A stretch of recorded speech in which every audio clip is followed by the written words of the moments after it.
Halo men, gimana kabarnya hari ini? Jangan lupa tersenyum ya, dan jangan lupa cuci tangan. Oke, nggak usah lama-lama lagi. Terima kasih ya sudah menonton di Melodi Cerita. Kita akan lanjutkan keseruan dari episode sebelumnya.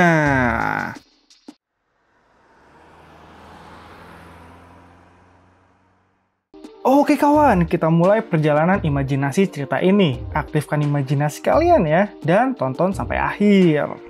Pada chapter ini diperlihatkan setelah kekalahan para raja istana surgawi dan digunakan yang mantra terlarang dan terkuat kekuatan surgawi, akhirnya semua bangsa Asura pun mendekati titik ledakan besar itu. Sepertinya untuk menghadapi Raja Luohu, para dewa telah meluncurkan serangan terakhir yang terbaik menurut mereka. Di samping itu, raja mereka telah membuktikan kekuatannya di dalam pertempuran ini, dan mereka harus percaya dengannya. Segala sesuatu bisa terjadi. Rajanya telah melampaui imajinasi mereka sendiri, dan mereka telah mencapai titik ledakan. Mereka pun mencari sang Raja Luohu, tapi sayangnya mereka hanya melihat emas-emas yang berantakan di sana dan bersimbah darah. Dan tepat di depan mereka, jalanan emas surgawi dipenuhi mayat-mayat para dewa. Itu adalah pembantaian massal yang sangat kejam. Jalanan emas itu sekarang berubah dengan darah dan ribuan tentara surgawi. Mereka pun bertanya-tanya siapa yang melakukan ini karena ini sangatlah di luar nalar. Dan ternyata yang melakukannya adalah raja mereka sendiri, sang raja gila Luohu. Di sana terlihat dia sedang mengakhiri hidup Jenderal Surgawi. Dia pun memberi hormat pada kesatria surgawi itu karena dia telah melakukan hal yang terbaik. Jadi dia berkata, matilah dengan tenang, dan cetrak. Kepalanya pun diputar sampai patah. Setelah itu tidak ada lagi para pasukan surgawi yang tersisa. Di sana hanyalah ada mayat dan darah yang di mana-mana. Para pasukan Asura yang melihat itu pun ingin mendekati rajanya, tapi Wan Gu melarangnya. Karena Raja Gila Luohu belum sadar sepenuhnya, dia akan terus mencari pertempuran. Hanya ketika sudah tidak ada lawan, maka dia akan menurunkan semangat tempurnya. Dan jika itu terjadi, dia baru bisa sadar. Mendengar itu pun, para pasukan Asura berkata, jika sang raja membunuh kliennya sendiri, maka itu adalah hal yang memalukan. Jadi, mereka menurutinya. Tapi di lain sisi, bisakah ia berjuang sendirian sampai akhir di sana? Ini adalah jalan yang tidak bisa kembali, yaitu jalan menuju surga. Dan di posisi Luohu sendiri, dia pun sudah tidak sabar. Dia butuh lebih banyak pertarungan lagi. Di sisi jalan emas itu, pasti akan banyak lawan di ujungnya. Karena jalan itu menuju pusat dari surgawi. Tapi sayangnya ketika dia berjalan, dia dihentikan oleh salah satu jenderal surgawi yang sudah sekarat. Jenderal surgawi yang terluka parah itu berkata pada Raja Asura kalau surga adalah tempat suci yang sangat agung. Tapi dia adalah klan yang kotor dan surga bisa ternodai jika dia sampai ke surga. Jadi selama dia masih hidup, dia tidak akan pernah membiarkan Luohu datang ke langit. Tapi sayangnya, Luohu tidak menghiraukan orang itu. Dia terus berjalan ke arah pusat surga. Dan akhirnya, jenderal itu pun kesal karena dia merasa diremehkan oleh Luohu. Dia pun langsung berlari ke arah Luohu dan berkata sebagai 13 dewa surga, dia akan membakar dirinya. Dan dia pun menyerang Luohu. Luohu pun yang mendapat serangan itu langsung membakar jiwa tempurnya dan menyerang jenderal itu. Dan stras! Tiba-tiba jenderal surgawi itu menghilang tepat di depan Luohu. Luohu pun bertanya-tanya kenapa itu bisa terjadi. Dan ternyata dia diselamatkan oleh Buddha Gautama. Sang Gautama pun berkata, meskipun itu tugasnya untuk mempertahankan surga, tapi mempertahankan nyawanya sendiri juga sangat penting sebenarnya. Dan oleh karena itu, Gautama meminta jenderal itu untuk beristirahat. Dia yang akan menghadapi sang Raja Gila Luohu. Gautama pun berjalan dengan tenang mendekati Raja Luohu dan berkata, dia sangat mengagumi Luohu karena telah berjuang sampai di titik ini. Tapi pembantaian yang telah dia lakukan itu sungguh kejam. Bahkan, dia tidak mengampuni seorang tentara surgawi. Luohu pun yang mendengar itu dan melihat kedatangan Gautama merasa dirinya bukanlah dewa biasa. Gautama adalah dewa yang spesial dan Luohu berkata, Luohu hanya memberikan mereka kehormatan tertinggi karena prajurit memang seperti itu nantinya. Tapi sebenarnya Luohu hanya kecanduan berkelahi, bahkan dia sudah melebihi lingkup membela klan Asura. Dan Luohu sendiri tidak peduli akan itu. Semua orang di klan Asura itu baik. Selama dia memiliki kekuatan, dia akan terus membela dan melawan musuhnya.